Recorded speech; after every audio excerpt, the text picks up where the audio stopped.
Speaker को suspend कर दिया, इस पे क्या आपकी राय है? ये दिल्ली का रास्ता खोज रहे हैं। हमारे उत्तर प्रदेश के जो मुखिया हैं वो दिल्ली का रास्ता ढूंढ रहे हैं। कभी जो दिल्ली में हैं आज, इसी रास्ते से दिल्ली पहुंचे थे। और उत्तर प्रदेश तो वो प्रदेश है जो दिल्ली पहुंचाता है। तो ये लड़ाई दिल्ली और लखनऊ की है, जिसमें आम जनता पिस रही है, हमारा भाईचारा पिस रहा है, हमारा गंगा जमनी तहजीब पिस रही है। वहां न जाने कौन सा फार्मूला चल रहा है कि इसी फार्मूले से दिल्ली जाया जा सकता है। इसीलिए आप देखते होंगे इस तरह की घटनाएं हो रही हैं। और जो अन्याय है उसकी सीमा है। आप किसी के दुख दर्द में पहुंच रहे हैं तो जा ना पाए दुख दर्द में, आप पहुंचे नहीं वहां पर। सरकार डराना चाहती है। ये जो कार्रवाई की है वो इसलिए की है, सरकार डराना चाहती है। और नियत अभी इस घटना में देखी तो देखी आपने, लेकिन याद कीजिए जब चुनाव हुआ था, बीएलओ कौन बनेगा, एसओ कौन पोस्ट होगा, सीओ कौन पोस्ट होगा, अधिकारी कौन लगाए जाएंगे, याद है कि नहीं याद है? और जब हम लोग इरफान विधायक से मिले थे, ये सरकार ने दिखाया था कि देखो सरकार कितनी ताकतवर है। कहां भेज दिया था विधायक को, इरफान को? महाराजगंज भेज दिया। मैं आपसे कह रहा हूं कि बीजेपी वाले हमें फ्री कोचिंग करा रहे हैं। बीजेपी वाले हमारी फ्री कोचिंग करा रहे हैं। मैं बीजेपी वालों का धन्यवाद देना चाहता हूं इस कोचिंग के लिए। सर, पीड़ितों से मिलने संभल जाएंगे क्या? मैं संभल भी जाऊंगा और जो पीड़ित लोग हैं उनकी मदद भी करूंगा। और मेरे पत्रकार साथी, आपसे बेहतर कौन जानेगा यमुना किनारे क्या हुआ है। एक पत्रकार के पूरे कपड़े उतार दिए थे, याद है कि नहीं याद है? तो ऐसे माहौल में हम और आप लोग हैं। संभल के लोगों की मदद हो, उनको न्याय मिले, और उसके लिए हमें चाहे लोकसभा में सवाल उठाना पड़े या लगातार हम लोगों को उसके लिए लड़ाई लड़नी पड़े, हम लोग संभल के लोगों को न्याय दिलाना चाहते हैं। उन्हें न्याय मिलेगा। जो संविधान या जो आर्टिकल कहता है प्लेसेस ऑफ वर्शिप एक्ट, उसको भी नहीं सरकार मान रही है। क्या खोदना चाहते हैं आप? मुझे तो ये समझ में नहीं आ रहा, भारतीय जनता पार्टी को कैलाश पर्वत नहीं दिखाई दे रहा है, मानसरोवर नहीं दिखाई दे रहा। इन भारतीय जनता पार्टी के लोगों से कहो कि चलो मानसरोवर की ओर, चलो कैलाश पर्वत की ओर, हम आपका साथ देंगे। हो अगर हिम्मत उनमें हो, उनमें बहादुरी, तो चल के दिखाएं। ये कमजोर पे अन्याय कर सकते हैं, ताकतवर के ये पैर छूते हैं, ताकतवर के आगे सामने झुक जाते हैं। अभी लोकसभा में विदेश मंत्री ने जो स्टेटमेंट दिया था चीन को लेकर के, सबसे पहले मैं खड़ा हुआ, कहा कि रेजांगला जो मेमोरियल है उसके बारे में क्या कहना चाहते हो आप? सरकार रेजांगला मेमोरियल के बारे में नहीं कह पा रही। मैं आपसे कहता हूं, ये जितने भारतीय जनता पार्टी के नकली देशभक्त घूम रहे हैं, उनसे पूछिए, चीन की सीमा पर रेजांगला जो मेमोरियल बना था, चीन की फौज ने आकर के तोड़ दिया। क्या ये भारतीय जनता पार्टी के लोग उसी जगह पर रेजांगला मेमोरियल बनवाएंगे कि नहीं बनवाएंगे? और मैं ये दावा करता हूं आपसे, भारतीय जनता पार्टी के लोगों का कोई जवाब नहीं होगा। वो कभी कुछ नहीं कह सकते, क्योंकि चीन बहुत ताकतवर देश है। भारतीय जनता पार्टी की हिम्मत नहीं है उनके लोगों को कि जाकर के कुछ अपने रेजांगला के बारे में कह दें, कैलाश पर्वत के बारे में कह दें, मानसरोवर के बारे में कह दें। और मैं आज आपके सामने कह रहा हूं, ऑन रिकॉर्ड कह रहा हूं, वो दिन आएगा जब चीन आपको मानसरोवर नहीं जाने देगा, कैलाश पर्वत की ओर नहीं जाने देगा, क्योंकि उन्होंने बड़े पैमाने पर मिसाइल्स का कारखाना वहां लगा दिया है। ये बात अगर गलत है तो बीजेपी के लोग कहें आकर के। केवल 12 किलोमीटर सड़क बनी थी, नेपाल ने आपके खिलाफ खड़ा कर दिया था। नेपाल को चीन ने लिपू लेक को लेकर के 12 किलोमीटर सड़क बनी थी, अगर आपको याद हो, नेपाल को आपके खिलाफ खड़ा कर दिया था। ये बीजेपी के लोग केवल कमजोर पर अन्याय कर सकते हैं, ताकतवर के सामने ये झुक जाते हैं। चीन के खिलाफ नहीं बोलेंगे, क्योंकि इन्हीं के लोग सबसे ज्यादा कारोबार चीन से कर रहे हैं। तो ये सवाल बड़े हैं जिसका जवाब बीजेपी के पास नहीं है, बीजेपी के पास जवाब नहीं दे सकते हैं। और मैं तो कहूंगा पत्रकार साथियों, आप भी चलना कैलाश पर्वत की तरफ, मानसरोवर की तरफ, हम सब लोग चलेंगे। आगे आगे बीजेपी वाले, पीछे प्रेस वाले और प्रेस वालों के पीछे समाजवादी लोग चलेंगे, जिससे आप लोग लौट ना पाओ, आपको धक्का देकर के पहुंचा के आएंगे। 2027 के लिए अब हम लोग क्या तैयारी मेरी बात से आप सहमत हैं? चलेंगे हम सब लोग, ठीक है। और आप पूछना जरूर बीजेपी वालों से ये बातें हैं। 2027 के लिए 27 की पूरी तैयारी है और हमें पूरा भरोसा है कि आप लोग भी सहयोग करेंगे। सरकार ये हटेगी, नई सरकार बनेगी, विकास, रोजगार और कारोबार बढ़ाने वाली सरकार। देखिए आप खुद सोचिए, कारोबार कहाँ पहुँचा रही है। कानपुर है, न जाने कितने लोगों को नौकरी रोजगार दे सकता है। यहाँ का कारोबार बढ़े, यहाँ के उद्योगपति कारोबारियों को सहयोग मिले। मुझे याद है जिस समय हमारी सरकार थी, किसी भी तरह के कारोबारी उद्योगपति आए होंगे, हम लोग आउट ऑफ वे जाकर के उनकी मदद किए हैं। मुझे याद है एक चौरसिया बहुत बड़े कारोबारी हैं, मुझे नाम पूरा उनका नहीं पता है, चौरसिया केवल याद है मुझे। कभी आपसे टकराएं या मेरी बात उन तक पहुंचेगी तो आपको बताएंगे कि उनको एक शिकायत थी, एक छोटी सी शिकायत थी कि फायर वाले उनको एनओसी नहीं दे रहे हैं और बहुत दिनों से उन्हें घुमा रहे थे किसी कारण। उसी दिन हमने फैसला ले लिया कि 15 दिन के अंदर अगर फायर ऑफिसर उनको एनओसी नहीं देता है किसी को भी, तो अपने आप मान लिया जाएगा कि एनओसी उनका हो गया। ये व्यवस्था लागू की थी, सरकार ने फिर व्यवस्था बदल दी केवल कमीशन और चोरी के लिए। तो चाहे उद्योग हो, चाहे कारोबार हो, बड़े पैमाने पर समाजवादियों ने यहाँ मदद की थी। भविष्य में जब मौका मिलेगा, लखनऊ से भी सुंदर शहर कानपुर बनेगा। उद्योग कारोबार को बढ़ाने के लिए, बिजली की व्यवस्था को सुधारने के लिए, ट्रांसपोर्ट और सुविधाएं कैसे मिलें, वो माँ गंगा गोमती से भी साफ सुथरी बहें और उससे भी अच्छा रिवर फ्रंट अगर कानपुर को दे सकें तो समाजवादी लोग देंगे। रुकिए, हम साफ कहते हैं ये बयान क्या किया है, बताओ वही बताओ। फैक्ट्रियों के बाहर अस्थायी चौकी बना दी, हर फैक्ट्री के बाहर जीएसटी उससे टैक्स डाउन हो गया है। एक थोड़ी सी मैं ऐसी बात कहूंगा जो शायद मतलब अनडेमोक्रेटिक भी हो सकती है, लेकिन एनीवे बात तो बात है। मुझे पत्रकार साथियों, आप ये जो जानकारी दे रहे हो कि जितने भी गुटखा पान मसाला वाले हैं उनके कारखाने के बगल में चौकियां लगा दी हैं, चौकियां बना दी गई हैं, पुलिस खड़ी कर दी है। मैं उन सभी कारखाने वालों से कहूंगा कि आपने बड़ा अन्याय किया समाजवादियों के साथ। खुल के कह रहा हूं मैं आपसे, इन सभीयों ने भारतीय जनता पार्टी को बड़े बड़े पैकेट पहुंचाए हैं, आज उसी का भुगत रही है ये सब। आपको याद होगा दीवाल में कितने रुपए निकले थे, 250 करोड़, और सब बताए गए थे कि हमारे हैं वो पैसे। मैं फिर पत्रकार साथियों के माध्यम से जो कारोबारी है उससे कहता हूं कि हमारा पैसा वापस कर दो भाई, हमें 2027 का चुनाव लड़ना है, कम से कम हमारा जो पैसा आपने बताया था वो हमें वापस दे दो।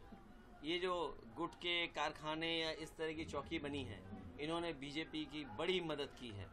मैं आप लोगों से कहूंगा कि जब आपने बीजेपी की मदद की तो आपके साथ ये हो रहा है, अब आपको विचार करना है आगे क्या करना है।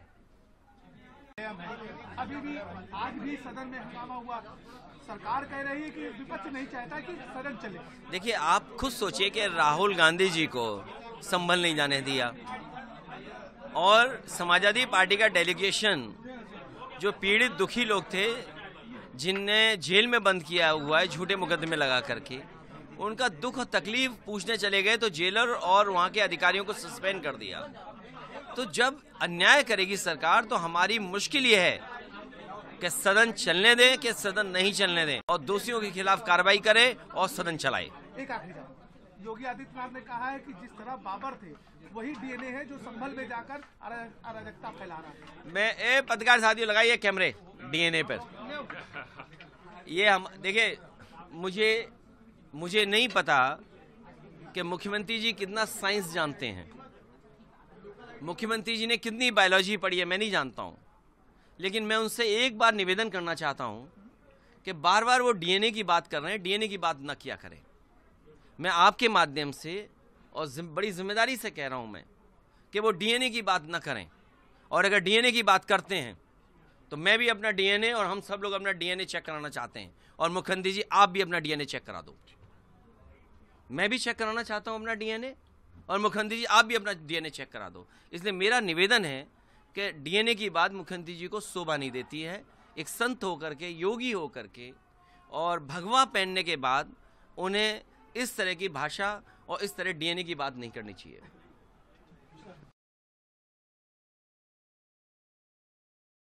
भीड़ में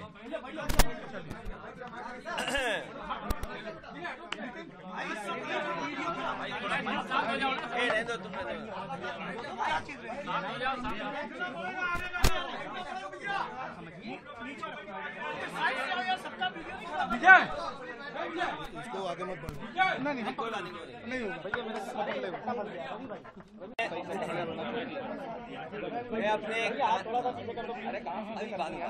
मैं अपने प्रेस के साथियों का धन्यवाद देता हूं। हालांकि बारात शादी में कई बार असुविधा हो जाती है, जितनी असुविधा आपको ही उतनी हमें हुई, लेकिन यहाँ हम व्यवस्थित होकर के बैठ सकते हैं। हमने अपने एक प्रेस के साथी से चुपचाप कहा जाओ वहाँ पर बैठ जाओ जाकर के, ये कहना ही नहीं माना। आज कहना कौन मान रहा है? माना ना हमने। धन्यवाद। मैं कानपुर के समाजवादी पार्टी के कार्यकर्ता संगठन उनको धन्यवाद देना चाहता हूँ। उन कार्यकर्ताओं को मैं बधाई देना चाहता हूँ, पार्टी के नेताओं को, जिन्होंने संघर्ष कर करके, मेहनत कर करके सीसामऊ विधानसभा को जिताने का काम किया। सीसामऊ विधानसभा के हमारे तमाम समर्थक उस समय जिन्होंने जोखिम उठाया और पुलिस प्रशासन सरकार उनकी ताकत से लोकतांत्रिक तरीके से सामना किया। मैं बधाई देना चाहता हूं जनता का, जिन्होंने लोकतांत्रिक ढंग से तमाम परेशानी, तमाम रुकावट के बाद भी समाजवादी पार्टी की इरफान सोलंकी की पत्नी को अच्छे वोटों से जिताने का काम किया है। ये जितने भी हमारे मतदाता थे, उन्होंने लोकतंत्र बचाने का काम किया। कभी आपने नहीं सोचा होगा कि नंगी रिवॉल्वर लगा करके वोट रोका गया हो। उन महिलाओं की बहादुरी और जहां जहां हमारे समाजवादी साथी थे, उनकी बहादुरी की वजह से लोकतंत्र में जो हमारा अधिकार है वोट डालने का, हम लोगों ने वोट डाला और उसका परिणाम ये हुआ कि समाजवादी पार्टी वोट यहाँ से जीती है। मैं उनका स्वागत करता हूँ, बधाई देता हूँ। हमारे पत्रकार साथी भी जानते होंगे क्या क्या सामना करना पड़ा, क्या क्या हुआ है चुनाव में। भारतीय जनता पार्टी के लोग खोखले हो गए हैं, वो खोखले हैं बिल्कुल। अगर खोखले नहीं होते तो कहीं ना कहीं जनता का उन्हें समर्थन मिलता। वो जानते थे कि जनता का समर्थन उनके साथ नहीं है, इसीलिए उन्होंने पुलिस प्रशासन की ताकत पर चुनाव जीतना चाहा। परिणाम जो भी आए हैं, कहने को कुछ भी कहें, लेकिन हम और आप लोग जानते हैं बीजेपी इन चुनाव में हारी है, लेकिन प्रशासन और अपनी सरकार की ताकत पर उन्होंने परिणाम अपने पक्ष में किया है। लेकिन जब कभी भी उत्तर प्रदेश का चुनाव होगा, उत्तर प्रदेश की जनता भारतीय जनता पार्टी को उत्तर प्रदेश से हटाएगी। जिन्होंने डकैती की वोट की, वोट को लूटा, उन्होंने जानबूझ करके संभल की घटना कराई। प्रशासन अगर चाहता तो ये घटना नहीं होती, सरकार की नीयत साफ होती तो ये घटना नहीं होती, 5 जानें न जाती। और उत्तर प्रदेश में कोई पहली बार जान नहीं गई हैं। याद कीजिए, बहराइच में इनके विधायक ने ही एफआईआर लिखाई इनके बीजेपी के कार्यकर्ताओं पर, और जो कुछ हुआ बहराइच में, जिस वजह से एक जान गई, उसका कारण था सरकार, भारतीय जनता पार्टी के लोग। और जो घटना संभल में हुई है वो भी प्रशासन की देन है। पहले सर्वे हुआ, एक भी मुस्लिम या जो भी वहाँ पर मस्जिद के जिम्मेदार लोग थे या वकील थे, उन्होंने कहीं भी रुकावट पैदा नहीं की। सर्वे करा दिया, जानबूझ करके दोबारा सर्वे कराया उन्होंने। और जब दोबारा सर्वे कराने गए हैं तो नारे लगाते हुए गए हैं। ये नारे लगाने वाले कौन से सर्वे टीम के लोग थे? क्या ये भारतीय जनता पार्टी के लोग नहीं थे? ये जानबूझ करके इसलिए हो रहा है क्योंकि ये वोट की चोरी से बचना चाहते हैं। बोरी जो उन्होंने जिस तरीके से व्यवहार किया था प्रशासन ने, जिस तरह से प्रशासन ने लक्कर के बोर्ड की लूट की थी, उससे ध्यान हटाने के लिए संभल हुआ है। और इसमें स्वार्थ है बीजेपी का।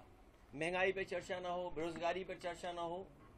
जिस तरीके से आज हमारा पूरा देश बर्बाद होता चला जा रहा है, आर्थिक रूप से और सामाजिक रूप से भी, क्योंकि जो हमें अधिकार मिलने चाहिए थे वो अधिकार नहीं मिल रहे हमें।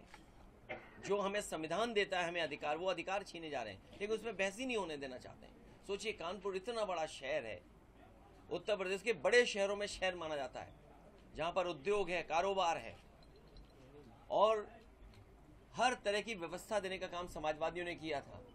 जहां हम बैठे हैं इसके बहुत करीब में पनकी का जो पावर स्टेशन बन रहा है, पावर स्टेशन समय से बन जाता तो बिजली सस्ती मिलती। यही मेट्रो, जिससे कि लोग अच्छी तरीके से सुविधा के साथ और एक इन्वायरमेंट फ्रेंडली ट्रांसपोर्टेशन सिस्टम मिल जाए, उसके लिए मेट्रो थी। जितना समाजवादियों ने स्वीकृत किया उससे आगे नहीं बढ़ पाए। अगर मैं आज आपसे कहूं कि मैं उस सेल्फी पॉइंट पे जाना चाहता हूं जहां पे कभी मुख्यमंत्री जी ने सेल्फी ली थी, क्या हालत है सोचो माँ गंगा की, बर्बाद कर दी है, गंदगी सीधी सीधी जा रही है। इसीलिए मैं कह रहा हूं कि जो सेल्फी लेकर के भूल गए, उनसे क्या उम्मीद करोगे आप। अभी मैं लखनऊ कानपुर हाईवे होकर के आया हूं, और आप में से बहुत सारे साथी गए होंगे, परिवार के लोग आते जाते होंगे। अगर 1 इंच भी मिल जाए आपको जहां गड्ढा ना हो, पूरी सड़क में गड्ढा है, सोचिए आप, पूरी सड़क बर्बाद कर दी। ये सड़क पहले बन जानी चाहिए थी, लेकिन नहीं बना रहे सड़क। धूल मिट्टी और उनके प्रिय जानवर, पेड़ों पे इतनी धूल जमी हुई है आप कल्पना नहीं कर सकते। ठेलों पे कारोबार कैसे हो रहा होगा, गरीब कैसे खड़ा हुआ, मुंह छिपा करके, नाक दबा करके निकल रहा है। और जहां नौकरी रोजगार की बात होनी चाहिए थी, सरकार नौकरी रोजगार में बात ही नहीं करना चाहती है। कारोबार उद्योग की मदद नहीं करना चाहती, अपने लोगों को मुनाफा पहुंचाना चाहती है। आज जो महंगाई दिख रही है वो मुनाफाखोरी से है। ये अपने लोगों को ज्यादा मुनाफा कमाने दे रहे हैं, और चंदा चोरी की वजह से है। जो चंदा वसूला कारोबारियों से, उसकी वजह से महंगाई है, और जो मुनाफा कमाने दे रहे हैं अपने लोगों को, उसकी वजह से महंगाई है। अखिलेश जी, संभल वाले मामले में